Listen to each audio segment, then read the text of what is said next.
Bonjour à tous. Nous savons tous que dans la vraie vie, de nombreuses personnes seront confrontées à diverses difficultés et problèmes tels que la pression au travail, les conflits familiaux, les revers conjugaux et diverses catastrophes telles que la peste, la famine, les invasions d'insectes qui arrivent maintenant, nous faisant nous sentir impuissants et confus. Nous ne savons pas comment faire face à la vie de l'avenir et perdons progressivement foi en Dieu. Alors, comment pouvons-nous renforcer notre foi pour suivre Dieu dans une telle situation? La lecture de ce qui suit vous aidera. Qu'est-ce que la foi dans la Bible? Or, la foi est la substance des choses qu'on espère, une conviction de celles qu'on ne voit point. Hébreux 11, 1. Jésus leur dit: « Si vous pouvez, tout est possible à celui qui croit. » Marc 9, 23. Jésus leur répondit: « En vérité, je vous le dis, si vous avez la foi et que vous n'hésitiez point, non seulement vous ferez ce qui a été fait au figuier, mais quand même vous diriez à cette montagne, « Ôte-toi de là et jette-toi dans la mer. » Cela se fera. Matthieu 21, 21. Il leur dit: « À cause de votre manque de foi, en vérité je vous le dis, si vous avez de la foi comme un grain de sénévé, vous direz à cette montagne, passe d'ici là, et elle y passera, et rien ne vous sera impossible. » Matthieu 17, 20. Or, sans la foi, il est impossible de plaire à Dieu, car il faut que celui qui s'approche de Dieu croie qu'il existe, et qu'il est le rémunérateur de ceux qui le cherchent. Hébreux 11, 6.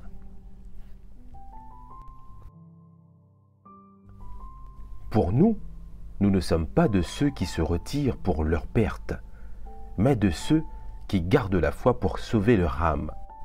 Hébreux 10, 39. Comment la foi en Dieu prend-elle forme?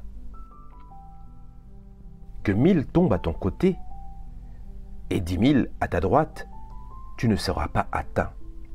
Psaume 91, 7. Même quand je marche dans une vallée d'ombre mortelle, je ne crains aucun mal, car tu es avec moi. Ta houlette et ton bâton me rassurent. Psaume 23, 4. Ni par une armée, ni par la force, mais par mon esprit, dit Yahvé des armées. Zacharie 4, 6. Car Yahvé sera ton assurance, et il préservera ton pied de tout piège. Proverbe 3, 26. Au cœur constant, vous assurez la paix. La paix parce qu'il se confie en vous. Ésaïe 26, 3. Venez à moi, vous tous qui êtes fatigués, et ployés sous le fardeau, et je vous soulagerai. Prenez sur vous mon joug et recevez mes leçons. Je suis doux et humble de cœur, et vous trouverez du repos pour vos âmes. Matthieu 11, 28 à 29. Je vous ai dit ces choses afin que vous ayez la paix en moi. Vous avez des tribulations dans le monde, mais prenez confiance, j'ai vaincu le monde. Jean 16, 33. Afin que l'épreuve de votre foi, beaucoup plus précieuse que l'or périssable, que l'on ne laisse pourtant pas d'éprouver par le feu, vous soit un sujet de louange, de gloire et d'honneur lorsque se manifestera Jésus-Christ. 1 Pierre 1, 7. Je vais lire encore 2 passages de la parole. Nous aurons une vision plus claire du chemin de pratique. Dieu Tout-Puissant, le chef de toutes choses, exerce son pouvoir royal depuis son trône. Il règne sur l'univers et sur toute chose, et il est dans l'action de nous guider sur la terre entière. Nous serons près de lui à tout moment et nous nous présenterons devant lui en toute tranquillité, sans manquer un seul moment et avec des leçons que nous pouvons apprendre en permanence. Tout, depuis l'environnement qui nous entoure, jusqu'aux personnes, aux événements et aux objets, tout cela existe avec la permission de son trône. Ne laisse en aucun cas des griefs survenir dans ton cœur, où Dieu ne t'accordera pas sa grâce. Quand la maladie frappe, c'est dû à l'amour de Dieu et à coup sûr, ses intentions bienveillantes sont derrière cela. Même si ton corps peut endurer quelques souffrances, ne cultive aucune idée de Satan. Loue Dieu au milieu de la maladie et apprécie Dieu au milieu de ta louange. Ne te décourage pas face à la maladie. Continue à chercher encore et encore. Ne perds jamais espoir et Dieu t'illuminera de sa lumière.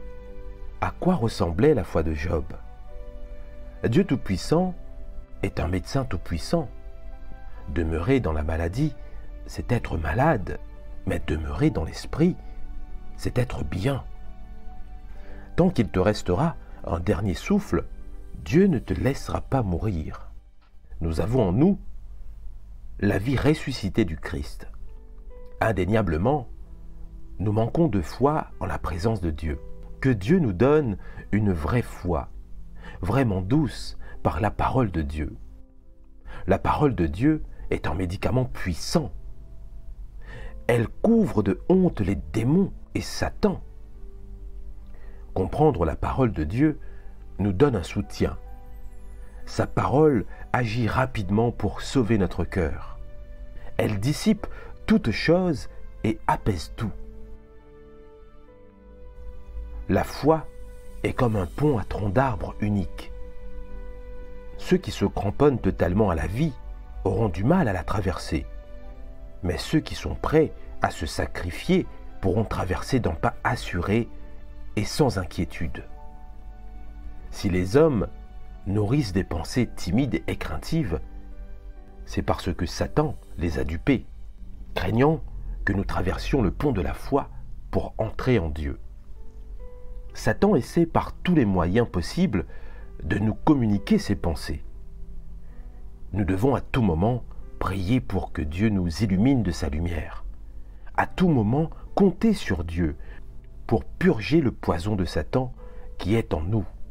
Pratiquer dans notre esprit, à tout moment, la manière de nous rapprocher de Dieu et de laisser Dieu dominer tout notre être.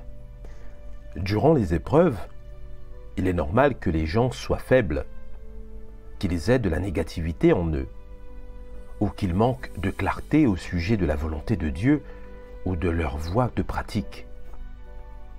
Mais dans tous les cas, tu dois, tout comme Job, avoir foi en l'œuvre de Dieu et de ne pas nier Dieu.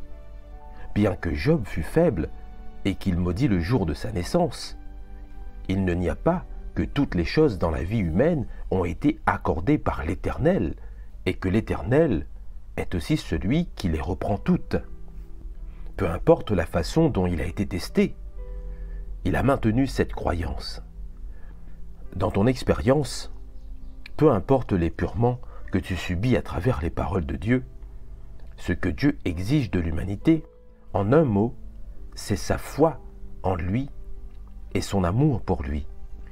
Ce qu'il perfectionne en œuvrant de cette manière, c'est la foi des hommes, leur amour et leur aspiration. Dieu accomplit l'œuvre de la perfection des hommes. Et ils ne peuvent pas le voir, ne peuvent pas le sentir. Dans ces circonstances, ta foi est requise. La foi des hommes est requise quand quelque chose ne peut pas être vu à l'œil nu. Et ta foi est requise quand tu ne peux pas renoncer à tes propres notions. Lorsque l'œuvre de Dieu n'est pas claire pour toi, Ce qui est requis, c'est que tu aies la foi et que tu adoptes une position ferme et que tu portes témoignage.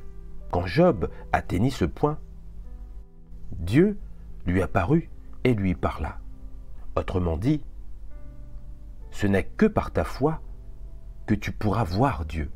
Et quand tu auras la foi, Dieu te rendra parfait. Sans la foi, il ne peut pas faire cela.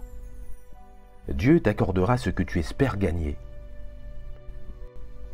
Si tu n'as pas la foi, alors tu ne peux pas être rendu parfait et tu seras incapable de voir les actions de Dieu et encore moins de voir son omnipotence.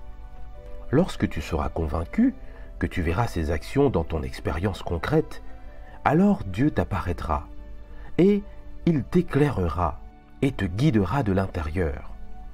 Sans cette foi, Dieu sera dans l'incapacité de faire cela. Si tu as perdu l'espérance en Dieu, comment pourras-tu faire l'expérience de son œuvre? Par conséquent, ce n'est que lorsque tu as la foi et que tu ne nourris pas de doute envers Dieu, ce n'est que lorsque tu auras la vraie foi en lui, peu importe ce qu'il fait, cela t'éclairera et t'illuminera dans tes expériences. Et alors, seulement pourras-tu voir ses actions. Toutes ces choses sont acquises par la foi. La foi ne peut venir que par l'épurement. Et en l'absence de l'épurement, la foi ne peut pas émerger. À quoi fait référence le mot foi? La foi est la croyance authentique et le cœur sincère que les humains devraient avoir quand ils ne peuvent pas voir ou toucher quelque chose. Quand l'œuvre de Dieu n'est pas conforme aux notions humaines, quand elle est hors de la portée des hommes. Telle est la foi dont je parle.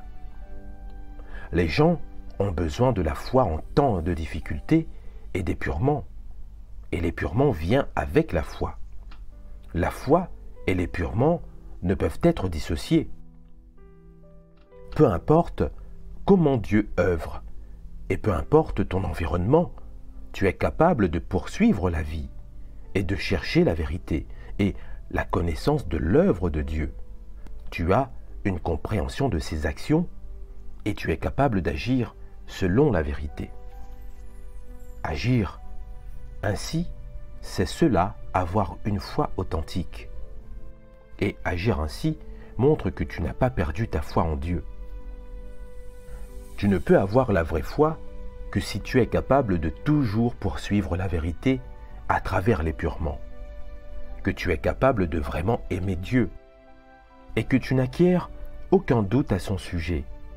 Si quoi qu'il fasse, tu pratiques quand même la vérité pour le satisfaire et que tu es capable de chercher sa volonté dans les profondeurs et d'être préoccupé par sa volonté. Auparavant, quand Dieu a dit que tu régnerais en tant que roi, tu l'as aimé. Et quand il s'est révélé lui-même ouvertement à toi, tu l'as suivi. Mais maintenant, Dieu est caché. Tu ne peux pas le voir et les problèmes se sont abattus sur toi. À ce moment-là, vas-tu perdre espoir en Dieu? Donc, en tout temps, tu dois poursuivre la vie et chercher à satisfaire la volonté de Dieu. C'est cela qui est appelé la foi authentique et c'est le genre d'amour le plus vrai et le plus beau.